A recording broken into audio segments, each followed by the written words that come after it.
জনতা ব্যাংকের কর্মকর্তা আমাদের হাইওয়ে বাইপাসের পাশে পলাশপুরে তার একটা নির্মাণাধীন বিল্ডিং, সেখানে অবস্থানকালে ওই এলাকারই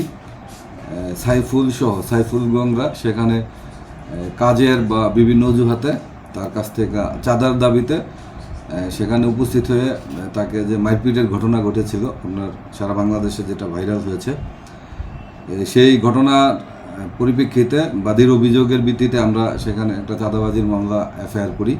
সাথে সাথে আমাদের কোতোয়ালি থানা, ঊর্ধ্বতন কর্তৃপক্ষ সহ বিভিন্ন স্থানে তার সম্ভাব্য যে সমস্ত জায়গায় থাকার সম্ভাবনা আছে প্রত্যেক জায়গায় আমরা মাঠে নেমে পড়ি আসামিকে গ্রেপ্তার করার জন্য।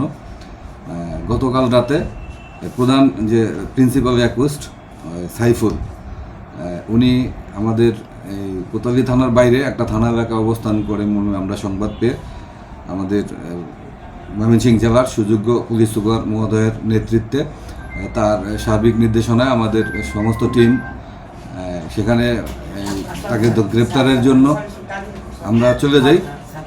তো সেখানে গভীর রাতে ডিজিটাল পদ্ধতি ব্যবহার করে তার অবস্থান নির্ণয় করে তাকে আমরা গ্রেপ্তার করতে সক্ষম হই।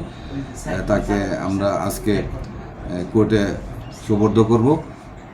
তার অপরাধের যে ঘটনাটি আমরা তদন্তে তার সংশ্লিষ্টতা পাওয়া যাওয়ায় তাকে আমরা গ্রেপ্তার করি।